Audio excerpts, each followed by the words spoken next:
Halo, apa kabar pemirsa dimanapun berada, dari Sabang sampai Merauke, dari Miangas sampai Pulau Rote. Senang sekali rasanya kali ini kita kembali bisa berjumpa dan menyapa Anda tentunya dalam program Merah Putih. Saya Doni The Kaiser, inilah Merah Putih.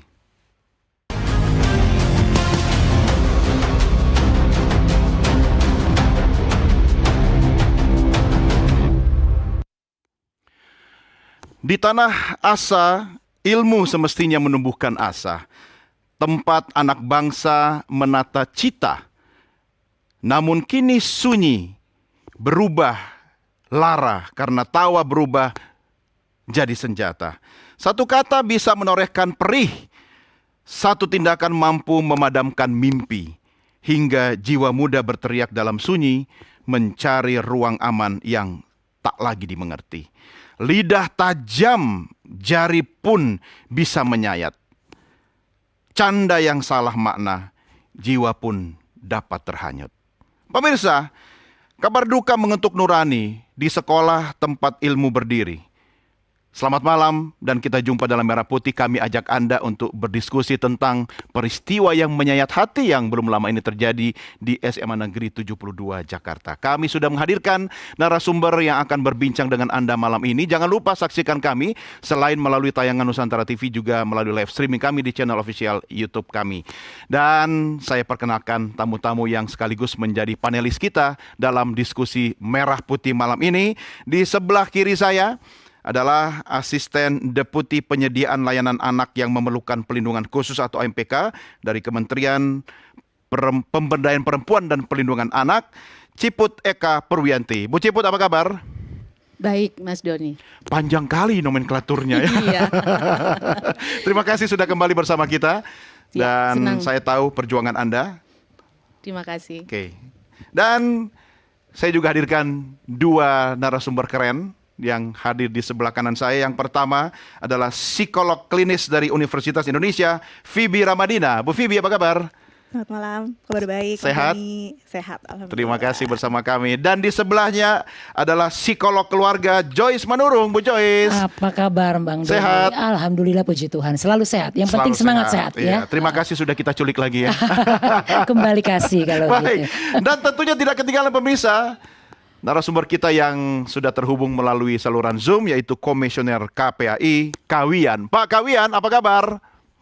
Baik, selamat malam Bang Doni, selamat malam yang ada studio perempuan hebat semuanya. Iya, Serikandi hebat nih Pak Kawian. Serikandi hebat. Kenapa Kawian tidak di studio? Saya jadi paling ganteng sendiri, Pak. Iya, saya kira forum ini dengan menghadirkan Mbak Ciput dan dua psikolog hebat itu akan menjadikan bagian dari obat untuk anak-anak kita yang baru mengalami musibah. Setuju. Baik. Ya, Bapak Ibu, sebelum kita mulai pertajam diskusi kita, saya ajak Anda untuk sama-sama mari kita lihat tayangan yang berikut ini.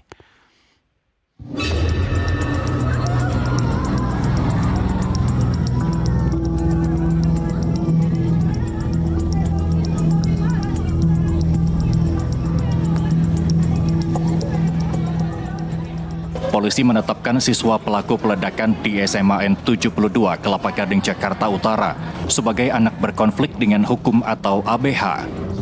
Berdasarkan hasil penyelidikan, pelaku diduga melakukan perbuatan melanggar hukum, namun dapat dipastikan tidak terafiliasi dengan kelompok teror manapun.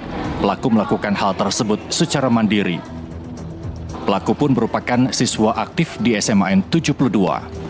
Hal ini dikatakan oleh Kapolda Metro Jaya Irjen Pol Asep Edi Suheri yang merupakan hasil penyelidikan yang dilakukan oleh Satuan Kerja jajaran Polda Metro Jaya.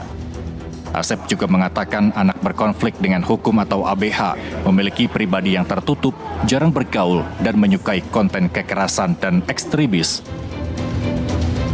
Sementara anak yang berkonflik dengan hukum atau yang disingkat ABH yang terlibat dalam ledakan tersebut diketahui merupakan seorang siswa SMA aktif yang bertindak secara mandiri dan tidak terhubung dengan jaringan teror tertentu.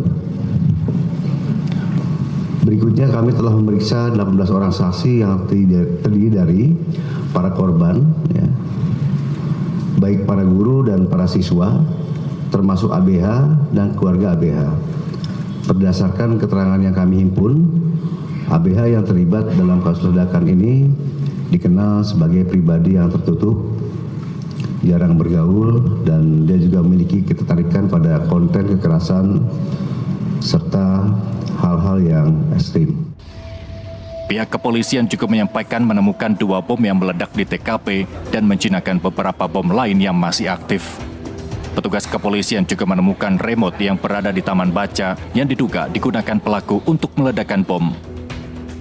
Sebagaimana diketahui, peristiwa ledakan itu terjadi pada Jumat 7 November 2025 saat pelaksanaan sholat Jumat, dan ada sebanyak 96 orang menjadi korban ledakan.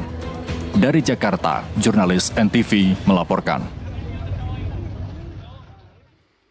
Mari kita segera berdiskusi. Pemirsa, jangan pernah anggap enteng perundungan. Saya ke Pak Kawian dulu. Pak Kawian, terkait dengan kasus terakhir di SMA Negeri 72, apa catatan dari KPAI, Pak?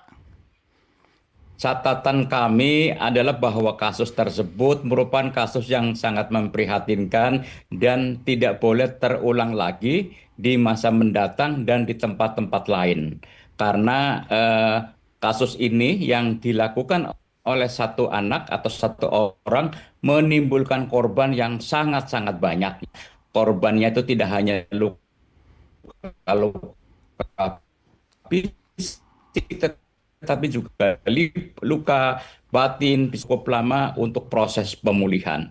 Mudah-mudahan para korban cepat pulih baik fisik maupun psikologisnya dengan penanganan yang maksimal baik dari tenaga medis maupun dari para psikolog yang menangani mereka.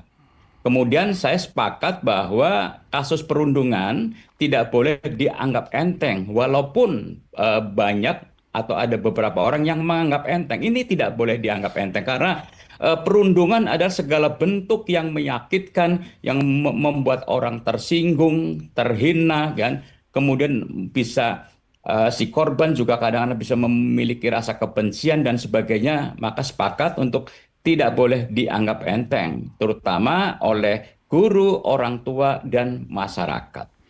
Ya, Bu Ciput, Kementerian Anda sudah sejauh mana dalam pendampingan dan mengawal kasus ini? Kami bersama pemerintah DKI Jakarta dan juga Kepolisian Republik Indonesia bekerja bersama-sama, termasuk rekan-rekan dari HIMSI turut membantu kami. Ada fokus pertama itu adalah pemulihan, Bang Doni. Jadi pemulihan tidak hanya pada korban luka, tetapi juga anak pelaku. Karena dia sesuai Undang-Undang SPPA kan berhak untuk mendapatkan perlindungan juga. Ya, itu kata kuncinya ya, Ya. perlindungan ya. Betul. Kemudian anak-anak saksi yang lain yang di sekolah.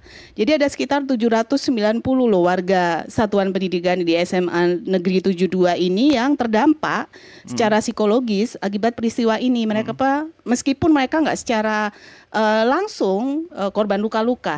Nah, ini yang dalam 3 hari ini kami fokus bersama-sama memberikan penguatan psikologis, trauma healing, sambil pembelajaran sudah mulai dilakukan mulai 2 hari, selama 2 hari. Jadi hari pertama hari Senin kemarin hanya penguatan psikologis dan assessment kepada anak-anak saksi dan para guru juga, kemudian keluarga, anak-anak juga, dan kemarin dan hari ini baru dikombin dengan pembelajaran di setiap hanya 2 mata pelajaran dalam 1 hari, dan di setiap selang sesi pembelajaran itu ada sesi penguatan psikologis. Ini penting. Leading sektornya di mana nih? Koordinatornya pemerintah DKI ya. Jakarta, Sudin Pendidikan. Karena memang ini sesuai undang-undang pemerintahan daerah, kewenangannya ada di pemerintah DKI. Iya. Kami dari Kementerian PPPA ini berperan untuk supervisi, asistensi, dan monitor. Tetapi terkait penanganan anak pelaku atau ABH, kami sebagai manajer kasusnya, Bang Doni, yang akan mengkoordinasikan bagaimana orkestrasi semua para pihak yang mendapatkan amanat dari Undang-Undang SPPA itu dapat melakukan peran masing-masing yang tepat. Memastikan selama proses nanti ini dia masih pemulihan secara medis, kemudian nanti perlu juga pemulihan psikologis. sebelum dia bisa dilakukan assessment yang menyeluruh. Kalau tadi di berita itu assessment berdasarkan wawancara dengan para saksi Ya. dan keluarga, tapi itu juga belum seluruhnya.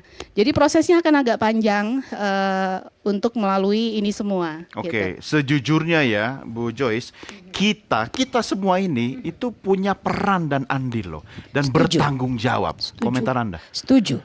Karena sebenarnya yang terdampak bukan hanya yang tadi disebutkan oleh Bu Ciput. Saya pribadi terdampak, gitu ya.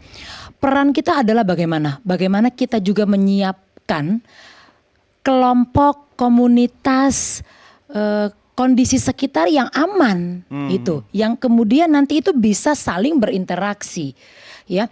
Aman dan nyaman ini kan makna paling penting buat Ya. perkembangan anak. Aman dulu ya? Aman dulu. Oke. Artinya aman itu bukan soal rumahnya di mana, finansialnya ada apa tidak, tapi bagaimana kebutuhan dasar terpenuhi, kebutuhan afeksi terutama terpenuhi. Nah, di sini sepertinya dua kebutuhan ini yang kita masih perlu